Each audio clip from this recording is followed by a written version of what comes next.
And it's another windy day down here by the water in Key West, and I'm protecting my microphone by shielding it against the wind. I'm standing on the very bottom of Duval Street at the Ponce de Leon fishing pier.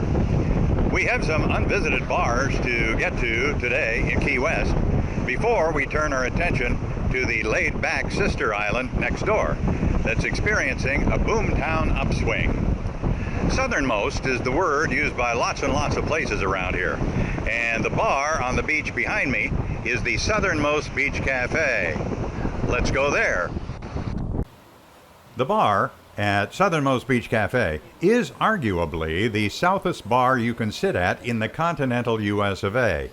Although there is a bar that Google Maps suggests could be just a hair farther south on the beach next door at the Seaside Cafe at the Mansion on the Sea, which is over there behind the cafe sign. I'd need surveyor's gear to make an official declaration. Anyhow, this bar is truly planted with its toes in the sand. And for travelers who like to drink their breakfast, we don't judge, this place opens at 8 o'clock in the morning. The sun arrives here just an hour before cocktails do. And sunrise is a daily show on this southeast side of town. Tennessee Williams of Glass Menagerie and A Streetcar Named Desire and Cat and Hot Tin Roof and other famous stuff everybody first saw during the Truman and Eisenhower administrations had a Key West cottage 1 mile from this beach from the 1940s and for the rest of his life. And there's a gallery of his bric-a-brac and memorabilia at the Old Customs House Museum. The Southernmost Beach Cafe does not claim, as many do, that he drank here, but it does reveal that he swam here.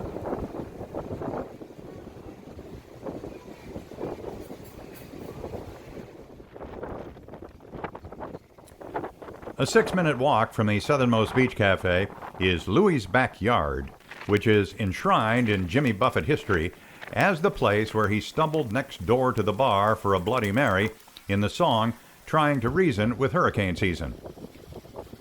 In the original recording, the bar was unnamed, but in concerts he often switched the word bar with Louie's Backyard. At the time he wrote it, he lived across the street from Louie's.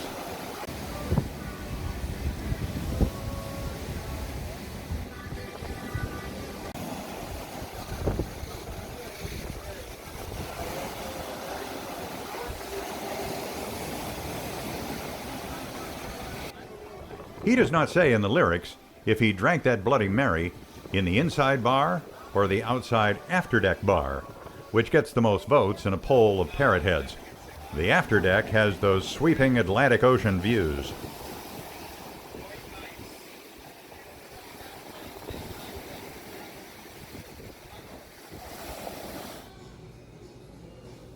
But in a minority viewpoint, I theorize, since in the song he just woke up in his hammock with a bad hangover, I would have opted to stay inside, out of the glare of sunlight.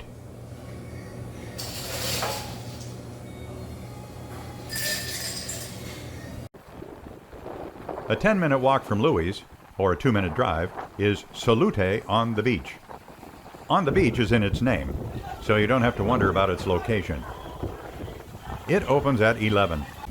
We're driving here because it has free parking. Free parking is a treasure more precious than gold in Key West. The conch train toots past.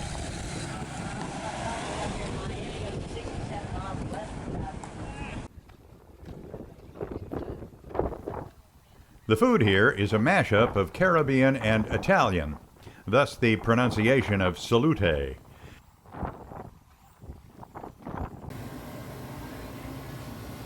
You should know that Salute is the sister restaurant of the uber-popular Blue Heaven. And Blue Heaven shared her famous key lime pie recipe with her sister, and so Salute has that towering meringue topping too.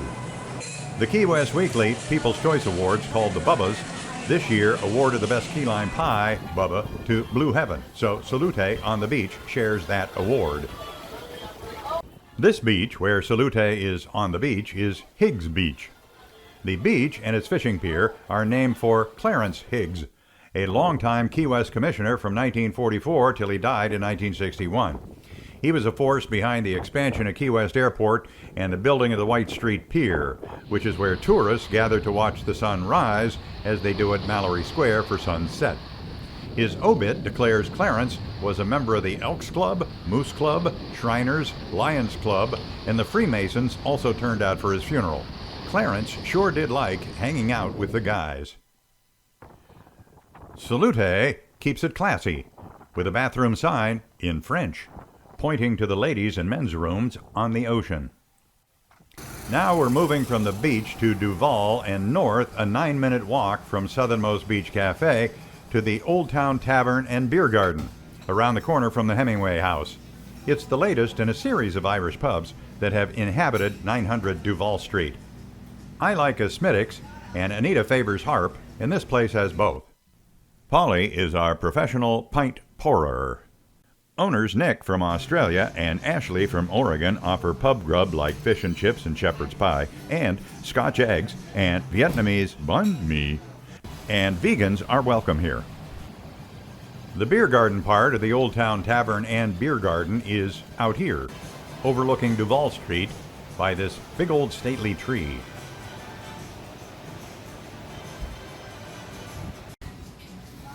Inside the tavern is a nice place to chill on a hot day. 2 minutes away up Duval, here's the Bourbon Street Pub. It's a destination bar for gay locals and travelers, but it's a friendly place that's welcoming to everybody. On CNN's New Year's Eve show, Anderson Cooper and Andy Cohen cut to Key West, where we saw the key lime pie eating contest right here, and met drag queen Christopher Peterson, who was being dropped in the high heel shoe at midnight for the first time. I asked to see the big red shoe, and was told the one they use now was tucked away someplace, but the old one they used to drop is out back by what they call the garden bar. So I went out back. I went solo, because through the back door, females are not allowed. The garden bar and swimming pool are clothing optional, and I glimpsed some skinny dipping in the pool, and the bartender asked me politely to holster my phone camera.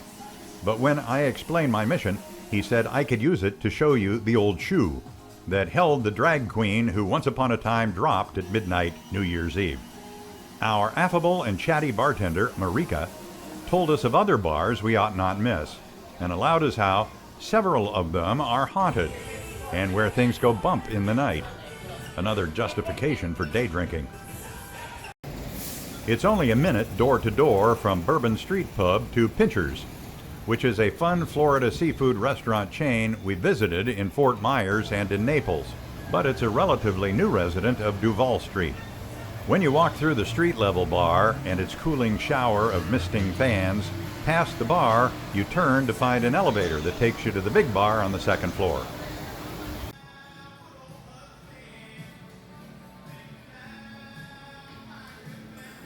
There's an outdoor balcony where you can see far up and down Duval Street.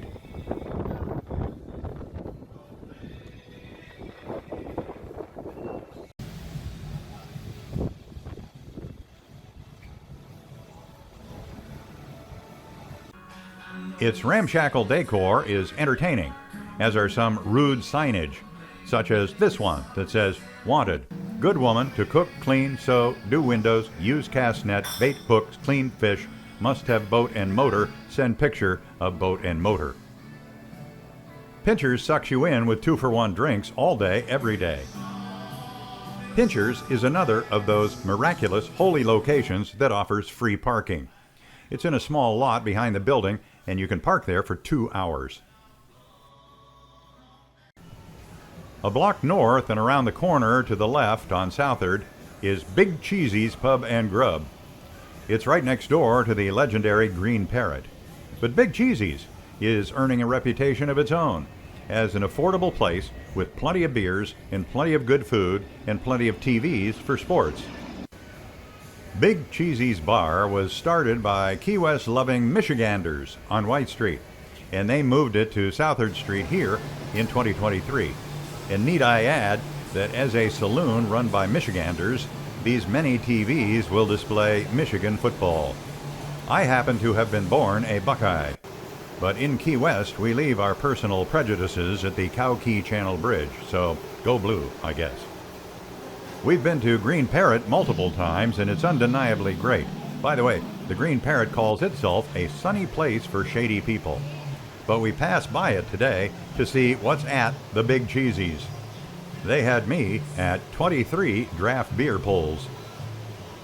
The Keys Weekly newspaper runs a reader's poll of the best of Key West in a bunch of categories, and Big Cheesies won this year for Best Wings, and it was a nominee for Best Barbecue, so it's got that going for it too.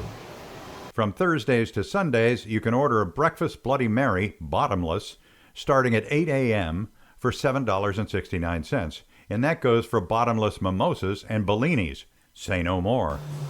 Of course, menus change, but as I speak these words, you can drink a mimosa starting at 8 a.m. and all the rest of the morning for $7.69. You do have to eat something for that deal, and as a matter of simple prudence, you certainly should. Next up is Mary Ellen's Bar and Restaurant, and it is tucked away in a little alley of a street called Apple Ruth Lane, just 2 minutes from Big Cheesies. It opens at 11:30, and the things that draw in the loyal customers here are two in number. Number one is grilled cheese sandwiches, a great grilled cheese sandwich, a variety of them, and homemade tomato soup with that grilled cheese sandwich. Yes, please. Number two is the vibrator races. Every Thursday night, they pull out a slanted table with divided lanes, and then they bring out the colorful vibrators and let them vibrate their way to glory. Again, we are day drinkers, and thusly our visit was absent of vibrators. But the colorfully cluttered bar is fun any time of day. We sit near a barfly, flanked by four-legged companions.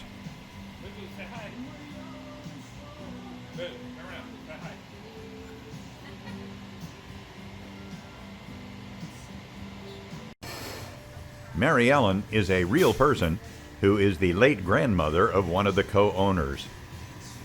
Be sure to get your selfie with the astounding, one-of-a-kind beer can collection on display.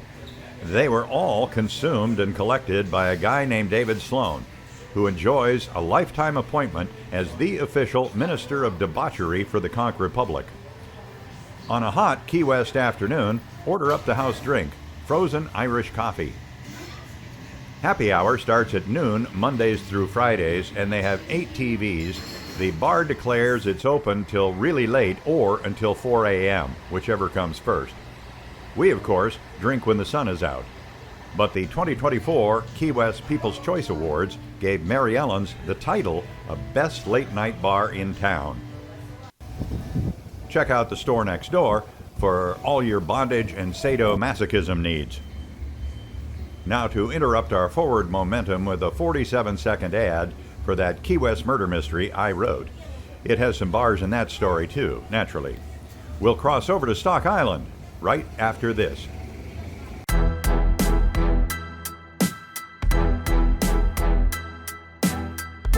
The town of Key West. A murder in a museum. Reporter Milo Bird reluctantly undertakes to discover a motive and slowly joins together puzzle pieces tracking back to the early days of sound recording and a long-forgotten connection between Key West and Thomas Edison. Milo enlists his league of drinking buddies, and together they unearth an astounding secret concealed since the time of Prohibition. They race against unknown killers to be first to unearth a hidden object that has awaited discovery for nearly a century. New from Dave McBride and Palapa Press. You can ask Amazon to have one delivered to your front door.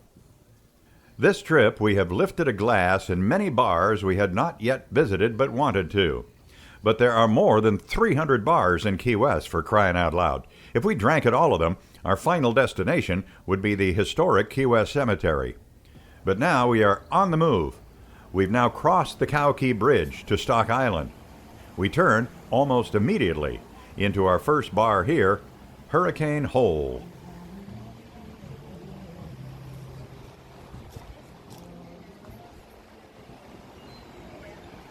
Stock Island is the last key on the overseas highway before the key which is the westest.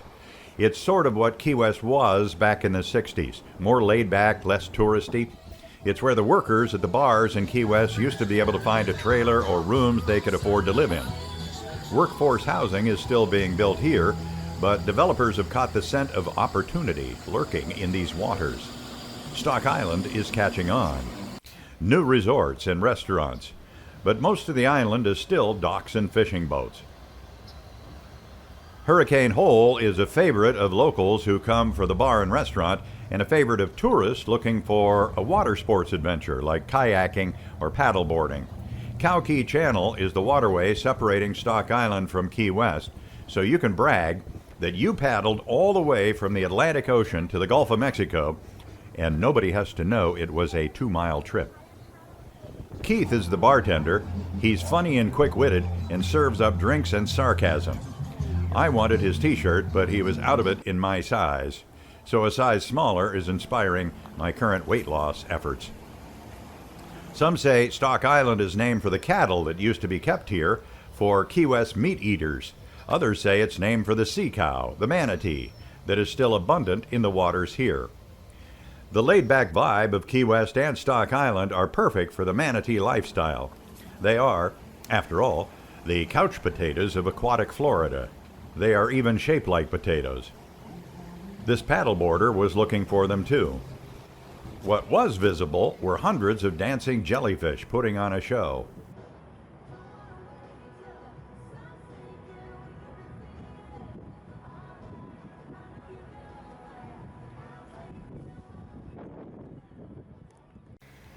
Across the way are houseboats you can rent. They call them Aqua Lodges. You can rent them for a night, for a week, for a month. For 2 adults, they go for around $215 a night. Not pricey by Key West standards. And the Hurricane Hole Bar is steps from your floating house.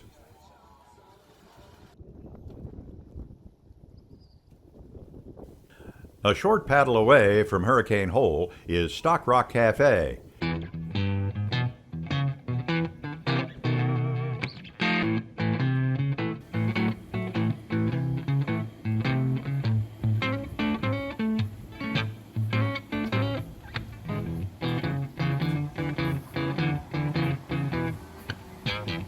A fun place to rent boats and jet skis and have a drink and grab a burger or a wrap or a Philly cheesesteak or conch fritters or tacos or a shrimp quesadilla or anything else from a menu that is big for some place so small.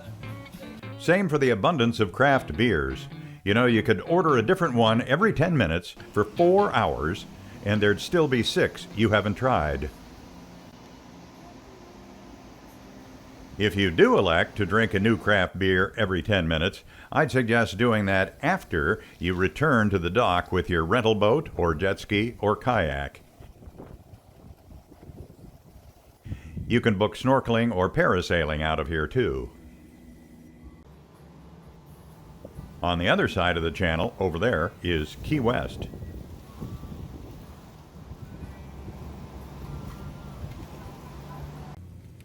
We saw no manatees here either on this trip, but it is dockside on a marina, the Cow Key Marina, that calls itself the premier marine sanctuary hereabouts. And the marine life that takes sanctuary here are manatees, year-round manatees. They say to watch the water for a little swirl or a ripple, which suggests a manatee is moving just below.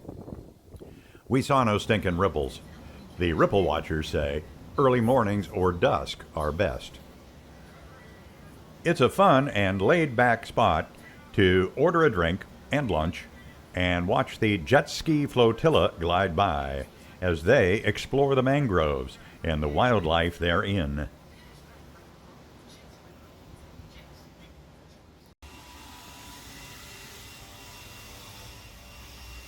Stock Island bar baron Bobby Mongelli was awarded multiple Bubbas this year in the People's Choice election, which declared his Hogfish Bar and Grill the #1 place for lunch and his Roostica the best pizza. Roostica is, of course, named for the rooster mob which rules the roost across the Keys. Let's refer to it as a rabble of roosters. But Roostica inside is the heart of Italy and the beating heart of an Italian family that has made Key West richer for having lived here. This restaurant is a love letter from Bobby Mongelli to his Italian immigrant ancestors. The wood-fired Rustica pizza is authentic and super popular, as are the family recipe pasta dishes, and there is also crave-worthy stuff like the beloved meatball sandwich. But, you may be saying, why take us in the Florida Keys to an Italian restaurant? This is, after all, a bar tour. Well, it happens that Rustica's is a handsome one.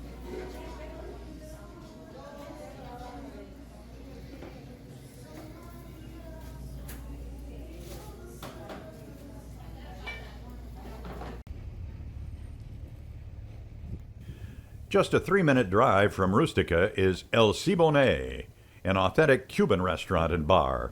Seems like everything on Stock Island is a 3-minute drive from everywhere else.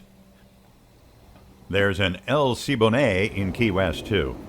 This El Cibone was filling up at midday when we visited, but we had other plans for lunch, so we'll stop to eat next trip.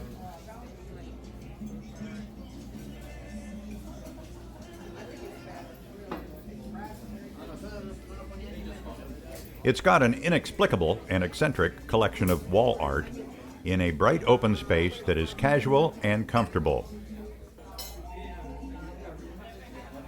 Our next stop turns out not to be 3 minutes from El Cibone, but instead 1 minute.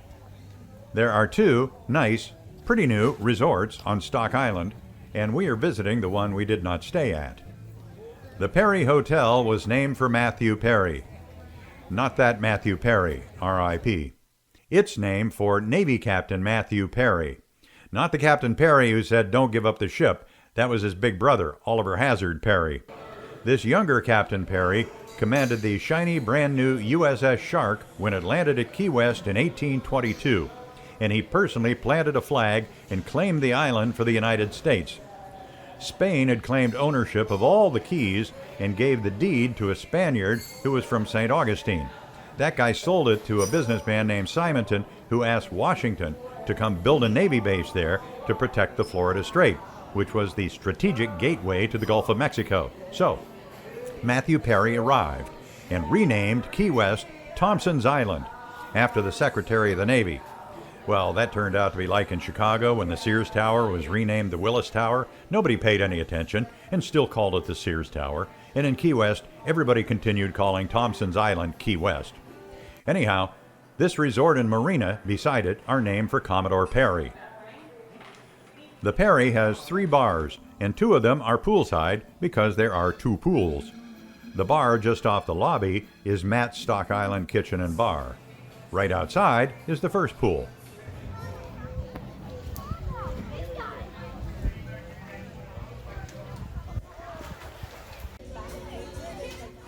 On the far side of the first pool is Salty Oyster.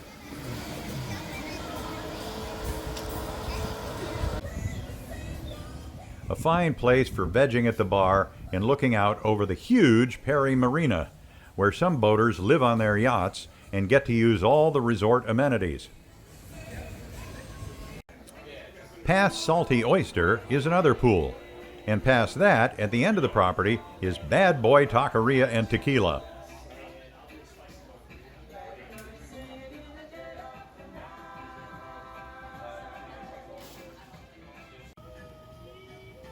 In our last visit, 20 more Florida Keys bars in 6 days, I told of a new Sloppy Joe's spin-off bar called Sloppy Joe's Dockside that was here.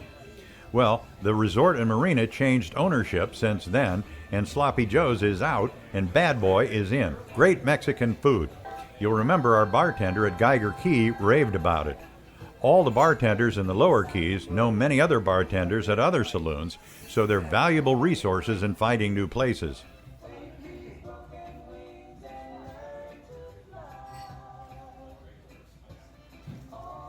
The master bartender here is Mark, and the sentiment around the bar is that there's nobody better.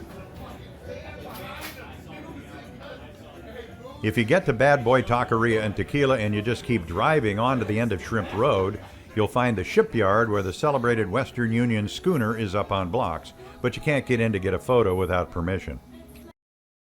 In view of the Bad Boy Bar is another handsome schooner called When and If, and therein lies an interesting nautical tale. General George S. Patton had this boat designed by naval architect John Alden and took delivery in 1939. Patton intended to sail it around the world, in his words, "when the war is over and if I live through it." He died in a car crash in 1945, and after passing through several owners, her latest captain, Seth Salzman, who charters her out of Key West in winter and Salem, Massachusetts in summer, says when his kids are grown, he will fulfill General Patton's wish and sail her around the world. Cool, huh?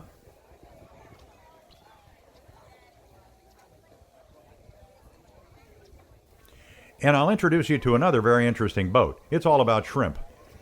The Bad Boy Bar menu has been known to offer some Key West pink shrimp that are different from any other pink shrimp on the menus of most seafood eateries across the island, because some of these shrimp are caught and delivered by the only shrimp boat left that's locally owned, operated, and licensed right here in Key West. Remember this picture of Anita at the dock where the schooner Western Union used to be? I included it in part 1, but I'll show it again now because right behind Anita is the boat that docks here now, the Miss Key West shrimp boat. A Key West fisherman named Danny Smith had a flash of inspiration a couple of years back. He bought a boat and hired a crew and undertook to revive the moribund Key West shrimp industry single-handedly. Captain Danny remembers a time when you could walk across the waters of Stock Island from one side to the other on the decks of the fleet of shrimp boats.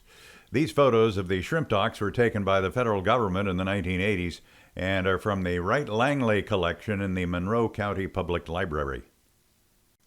Today, the many hundreds of shrimp boats that docked along Shrimp Road on Stock Island are gone, replaced by the Perry Resort and the Ocean's Edge Resort, and in recent years, most of the shrimp boats that unloaded at Stock Island were owned by absentee landlords from elsewhere in the Gulf. The resorts didn't chase away the shrimpers. Cheap imports did. Even today, one has to wonder if that Key West pink shrimp on the menu that your waiter attests is locally caught is in fact from the waters of Ecuador, or even Fort Myers. So a couple of years ago, Captain Danny and pal Jimmy Phelps founded the Southeastern Shrimp and Seafood Company and began shrimping aboard the Miss Key West, the first local shrimp boat in Key West in 30 years, and the only one licensed in Monroe County. This fabulous image of the boat was taken by Key West photographer Damali Shakur Phipps. He allowed me to show it to you. It is docked between Schooner Wharf Bar and the Waterfront Brewery.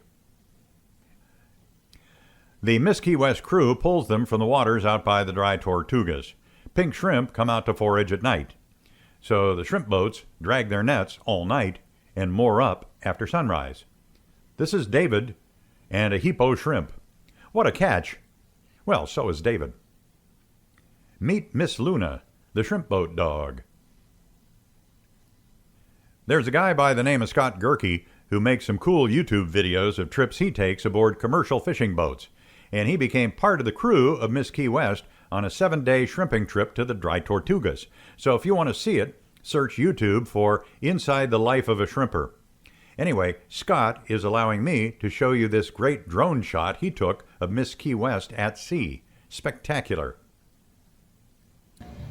Captain Danny and his partner Jimmy Phelps and their support group are hoping to restore a working fish house to the historic seaport, located on Thompson's Pier near the Boathouse Bar and Grill, with an ice room where boats can offload shrimp and fish and where it'll be sold wholesale to restaurants or retail to you.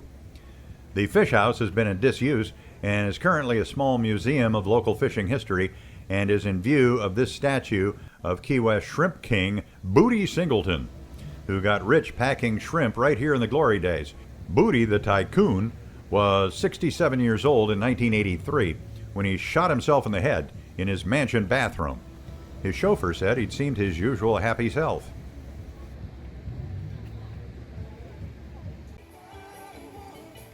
Back at Ocean's Edge Resort, we'll chill at our home bar, the Yellowfin Bar.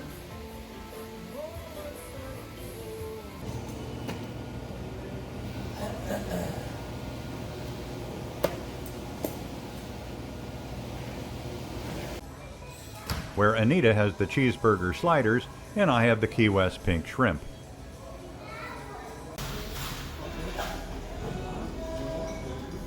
As you might deduce, Yellowfin has a fishing theme with a Key West Hemingway vibe.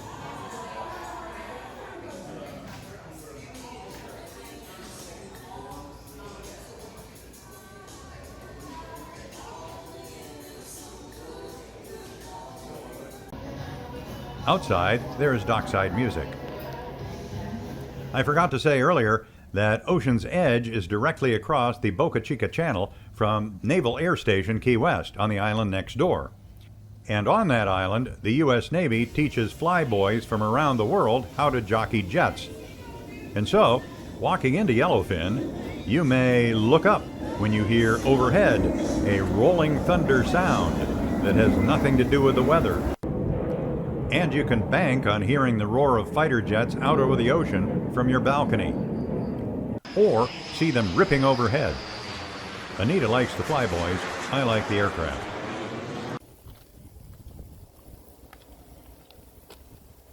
If you are wondering where you can get the best seafood in Key West, well, that's fundamentally subjective.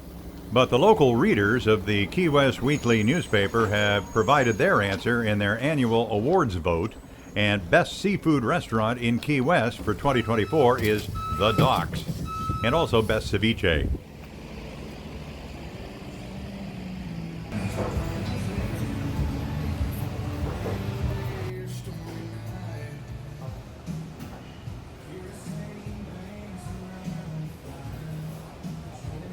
Jen was our fun and friendly bartender here. I had the yellowtail snapper sandwich.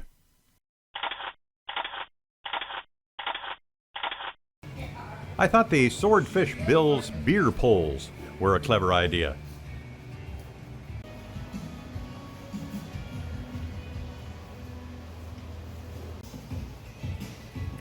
And one of the reasons the fish and the shellfish there are so good is because the Docks get seafood direct from the Keys Fresh Seafood Market, which is right next door.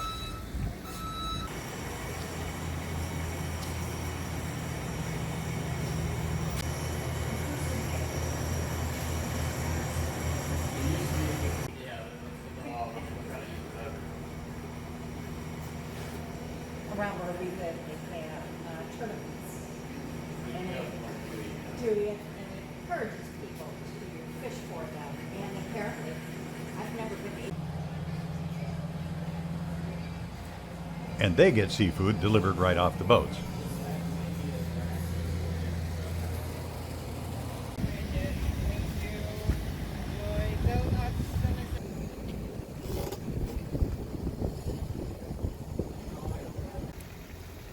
This boat's for sale. You can live aboard. I gotta get better lottery tickets.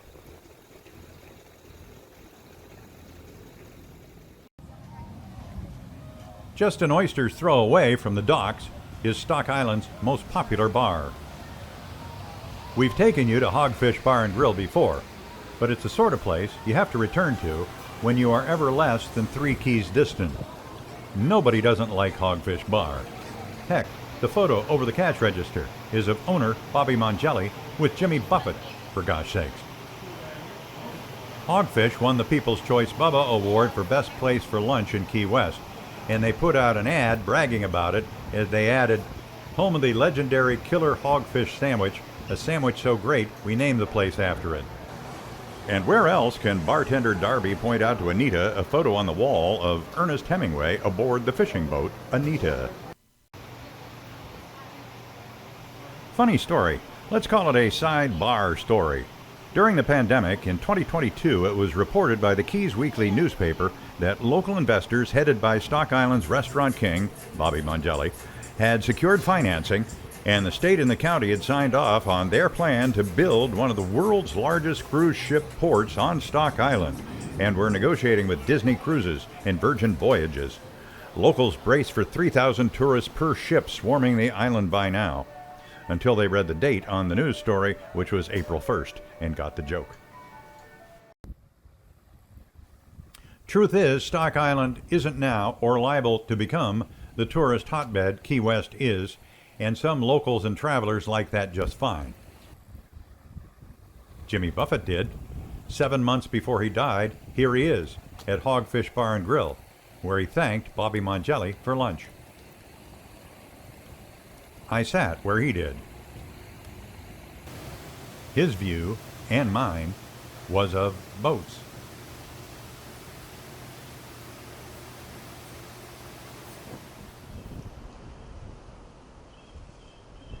And that's that for this drive down to the bottom of the Keys and back up to the top again. What we do know traveling around these islands is that there are a never-ending number of great and locally beloved bars we've overlooked.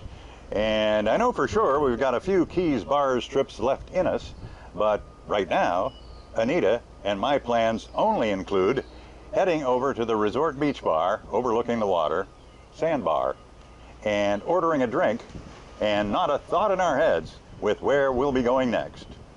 Bye-bye. Hold on a minute. Time out. Rewind. Change the plans. You know, I did intend to conclude this trip with Hogfish and the Jimmy Buffett Instagram photo there, but then we did drive north, and it occurred to me after we drove north to ask myself, why deprive these fine people of another drinking opportunity in these fine Florida Keys? And so I'm going to take you to 2 more bars heading back up to the mainland. I owe me an apology for upstaging my own closing remarks.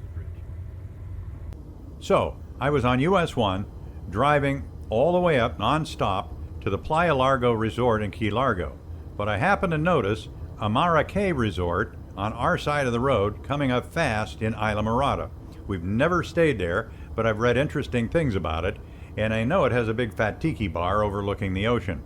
And so I slow down, and I saw that right off the front parking lot, somebody had left a gate open, and that decided it right on the spot. Another open and shut case of unlawful entry. Ammar gets high marks from travel sites and has a sweeping ocean view.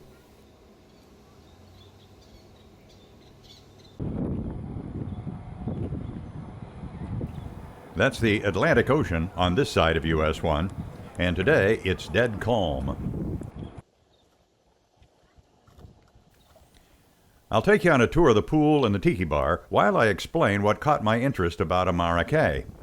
It is one of 3 resorts that have been joined together in what's called the Isla Morada Resort Collection. The 3 are this one, La Siesta, and what was the famous Spring Breaky Postcard Inn a few minutes drive up the road. Postcard is gone, and combined with the former Pelican Cove next door, and the new resort, which may be open by now, because good old Postcard was rebuilding and barricaded when we drove past, is called 3 Waters Resort. Anybody staying at one resort gets access to the amenities at the others.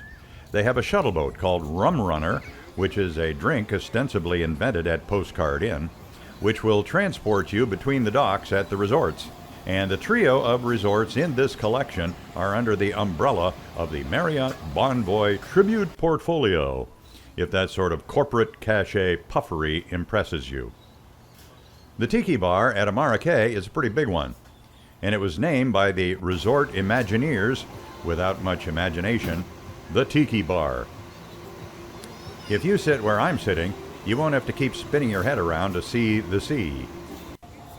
And Tiki Bar is clearly dog-friendly.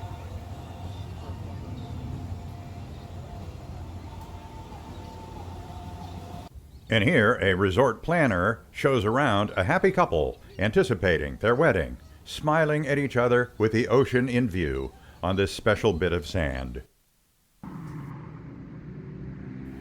Back on the road and a 3-minute drive north, we stop at the Hurricane Monument, a memorial to those killed by a hurricane in 1935. Hundreds of World War I veterans, made desperately poor by the Great Depression, were hired in a relief program to come here and build an overseas highway which would replace the car ferry boats that sailed from Isla Morada to No Name Key. When the hurricane approached, they were waiting for a rescue train and had just packed aboard when the huge storm surge hit, washing the cars off the tracks and sweeping the veterans and those who lived here off Matacumbe Bay Key and into the sea. Almost 500 died, and many remains were cremated and interred here. A friend of mine who lived for a long time in the Keys began a ritual he repeated each time he stopped at this monument, pouring a tribute toast of remembrance to the vets and others whose memory we honor. We also ask their spirits, in the event it is within their power, to protect those of us alive today from hurricanes.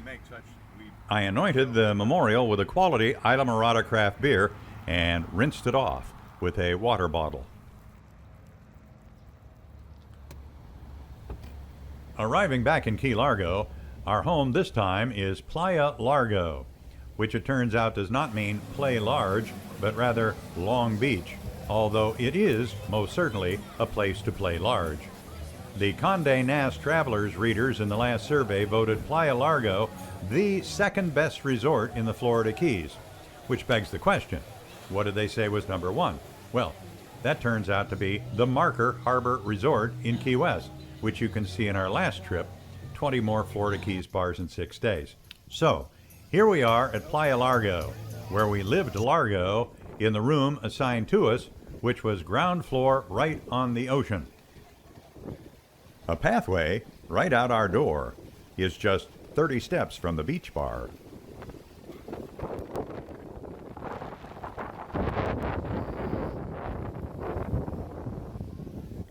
It's called Sandbar.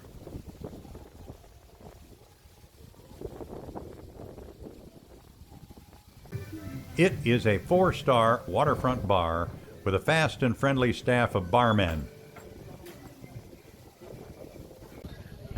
Meet Manuel, Milos, and Sasha. Sasha was our personal designated bartender and telepathically knew when our glasses were dangerously close to being empty. Sasha is the only human I have ever known who is from Montenegro. That's waterfront on the Adriatic Sea, surrounded by Albania, Kosovo, Serbia, Bosnia and Herzegovina, and Croatia.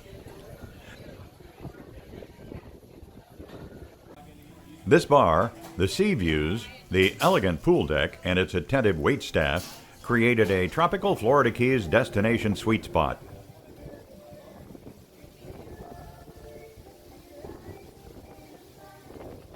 In the moment, we couldn't imagine being anywhere else.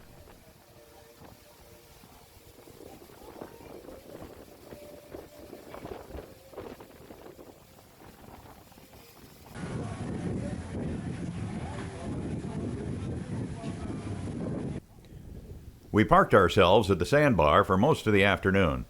There are other nice places to eat and drink at the resort, but 2 of them don't open till 5, and the other cool daytime bar called Soul by the Sea is not 30 steps from our room, which is why I only have photos of this bar. We will be back one of these days because our house is a 2-hour drive away. When that happens, I'll show you Soul by the Sea.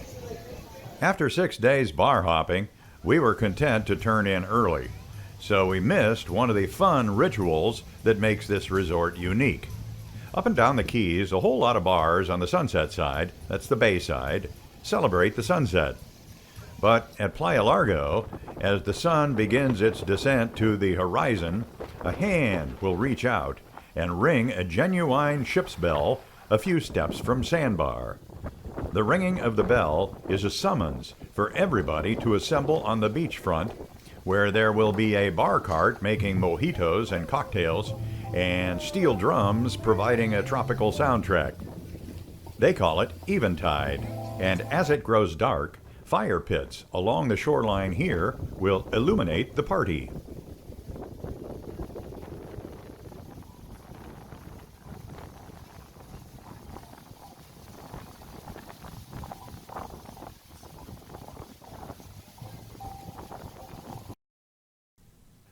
So we leave the Keys tomorrow, and we'll say good night.